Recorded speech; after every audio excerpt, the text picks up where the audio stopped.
All right. Good morning, everyone.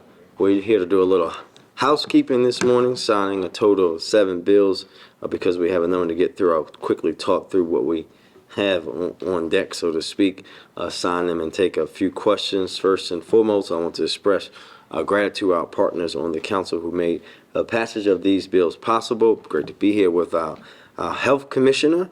I think we're past the new phase now, Doctor. So our health commissioner, first, I'd like to highlight that we have the package of harbor-based bills to be signed this morning. I've been quite clear in my support of the plan to redevelop the harbor, and these bills are an important step in the process. I know that I, along with the folks at MCB, have been leading various public engagement sessions with Baltimoreans across the city and will continue to do so as this process moves forward. We know that this redevelopment is a critically important opportunity, and we can't let it go to waste, especially when so much of the pushback that has been brought forward has not offered alternative vision. That being said, one of the bills on deck will put the decision about moving this project forward on the ballot in November, ultimately leaving it up to the residents of Baltimore to decide what happens next. That is an incredibly important thing, and I'm grateful that that's included in the process. In addition to Harbor Place bills, we're signing the ban on tobacco use in our stadiums.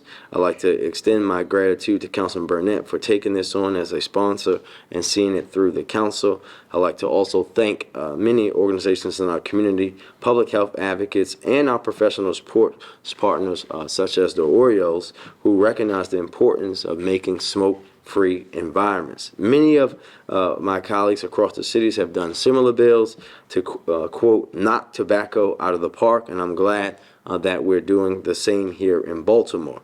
As a city, we have a responsibility to prioritize the health and well-being of our residents and those visiting to watch the Orioles defeat the Yankees and the Ravens to beat the Steelers.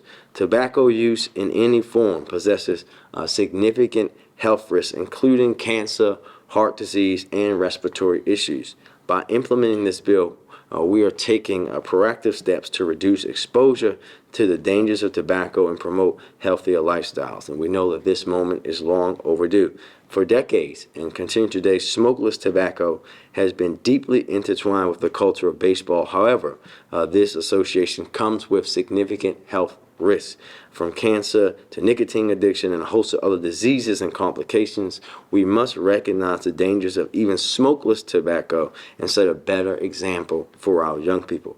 Our actions today shape the future of our city, the lives of the next generation, and health of some of our most beautiful and beloved public spaces in Baltimore, including my favorite, Oriole Park at Camden Yards. And last, but certainly not least, we have 3 additional bills: 1 lot rezoning in Southwest Baltimore, a sale of property in Southwest Baltimore, and a city acquisition of several lots to improve a roadway in Southeast Baltimore. This is not the glamorous work of city government, but it's nonetheless critical, especially to residents in those neighborhoods. And with that, I will move on and sign the bills. I'll start with smokeless tobacco first.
All right.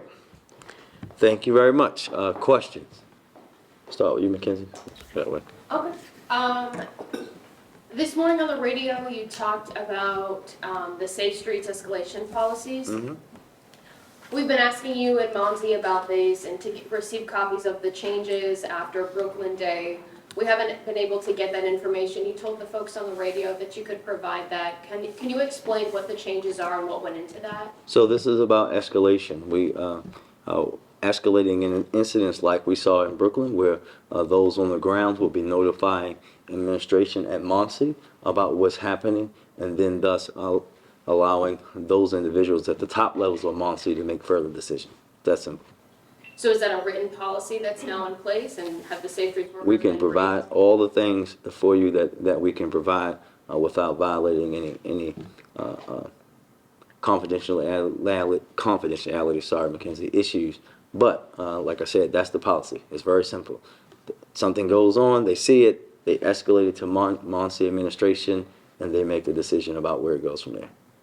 Was the move to do this now, we've been asking about this since Brooklyn Day, the move to make this announcement today to the radio after we've been asking about it, does that have anything to do with the upcoming election to appear No. more transparent? No, and to be quite honest, that's a disrespectful question. It's the first time someone asked me personally out loud, so I gave them an answer. That's simple. Next. Yeah, because someone's asked me, on the tobacco bill, that includes smokeless tobacco as well as celebratory cigars as well. We don't want tobacco in the stadiums, period. That's simple. If it's tobacco, we don't want it. Can you talk about the enforcement, especially with visiting players who, might partake in a smokeless tobacco? Ones What that- will enforcement look like? So we know that MLB obviously is a big part of this as well, and they'll be having their enforcement and regulation and folks monitoring that. We'll also be supporting our teams and the stadium authority and all the folks that do the work there on a day-to-day basis in doing that as well. I thought you were going to mention a particular tight end, but I understand. We're looking for him anyway. Could the health commissioner maybe speak on the importance of passing a bill like this in terms of the greater health, the health impact that a bill like this will have outside of, not only at the stadium, but citywide? Well, I think as the mayor already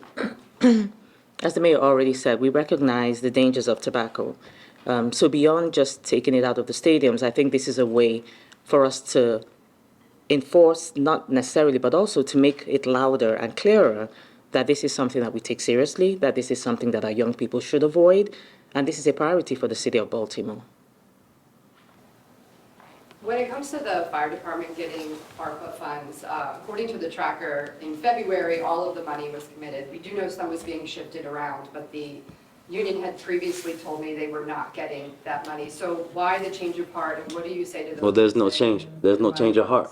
There's no change of heart, period. And anybody that says that is just telling people whatever you guys want to tell them the news.